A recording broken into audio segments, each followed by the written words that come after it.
Mutual ಡೈವರ್ಸನ್ನು ತಗೊಳ್ಳೋದು ಹೇಗೆ, mutual ಡೈವರ್ಸ್ಗೆ ಏನೆಲ್ಲ ಪ್ರೊಸೀಜಿಂಗ್ ಇದೆ ಅಂತ ಹೇಳಿ ನಾನು ಇವತ್ತು ತಿಳಿಸ್ಕೊಡ್ತೀನಿ ಸ್ನೇಹಿತರೆ. ಮೊದಲಿಗೆ ಮ್ಯೂಚುವಲ್ ಡೈವರ್ಸ್ ತೊಗೋಬೇಕು ಅಂತ ಹೇಳಿದ್ರೆ ಗಂಡ ಹೆಂಡತಿ ಮದುವೆ ಆಗಿರಬೇಕು, ಮದುವೆ ಆಗಿ 1 ವರ್ಷಗಳ ಕಾಲ ಸಪ್ರೇಟಾಗಿ ವಾಸವಾಗಿರಬೇಕು. ಮದುವೆ ಆದ ನಂತರದಲ್ಲಿ ಸ್ವಲ್ಪ ದಿನ ಇದ್ದು ನಂತರದಲ್ಲಿ ನಿಮ್ಗೆ ಅಂಡರ್ಸ್ಟ್ಯಾಂಡಿಂಗ್ ಆಗಿಲ್ಲ ಅಂತೇಳಿ ದೂರ ಆಗ್ತೀರ ನೋಡಿ, ದೂರ ಆಗಿ 1 ವರ್ಷಗಳ ಕಾಲ ದೂರ ಆಗಿರಬೇಕು. ದೂರ ಆದ ನಂತರದಲ್ಲಿ ಇಬ್ಬರೂ ಸಹ ಒಪ್ಪಿ ನಾವಿಬ್ಬರು ಡೈವರ್ಸ್ ತಗೋತೀವಿ ಅಂತ ಹೇಳಿ ಬಂದರೆ ಮ್ಯೂಚುವಲ್ ಡೈವರ್ಸನ್ನು ತಗೋಬೋದು ಸ್ನೇಹಿತರೆ.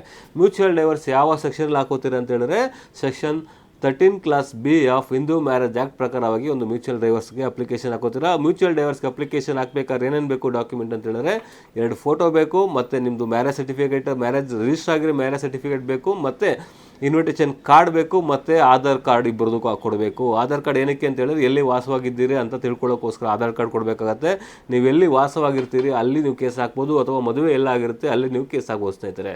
ಇದಾದ ನಂತರದಲ್ಲಿ 6 ತಿಂಗಳು ಕೂಲಿಂಗ್ ಪೀರಿಯಡ್ ಇರುತ್ತೆ, 6 ತಿಂಗಳು ವೇಟಿಂಗ್ ಪೀರಿಯಡ್ ಇರುತ್ತೆ ನಿಮಗೆ. 6 ತಿಂಗಳ ವೇಟಿಂಗ್ ಪೀರಿಯಡಲ್ಲಿ ಏನಾದ್ರು ಹೊಂದಾಣಿಕೆ ಆಗ್ಬೋದು ಅಥವಾ ಮತ್ತೆ ಸೇರ್ಬೋದು, ಇಬ್ಬರು ಚೆನ್ನಾಗಿ ಆಗ್ಬೋದು ಅಂತೇಳಿ 6 ತಿಂಗಳು ವೇಟಿಂಗ್ ಪೀರಿಯಡ್ ಇರುತ್ತೆ. ಇನ್ ಕೇಸ್ ಎಮರ್ಜೆನ್ಸಿ ಇದ್ದರೆ ಏನಾದ್ರು ಒಂದು ಕಾರಣಗಳನ್ನು ಕೊಟ್ಟು ಒಂದು ಅಪ್ಲಿಕೇಶನ್ ಹಾಕ್ಕೊಂಡು 6 ತಿಂಗಳು ಕೂಲಿಂಗ್ ಪೀರಿಯಡ್ನ ವೇ ಆಫ್ ಮಾಡಿಸ್ಬೋದು ಸ್ನೇಹಿತರೆ. ವೇ ಆಫ್ ಮಾಡಿಸಿ ನೀವು ಡೈವರ್ಸ್ನ ತೊಗೋಬೋದು.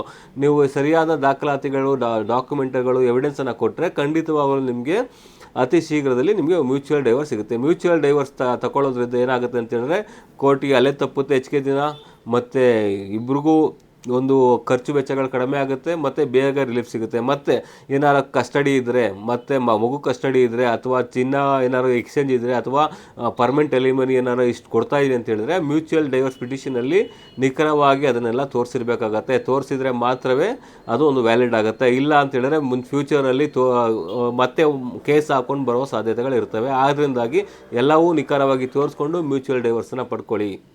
Thank you.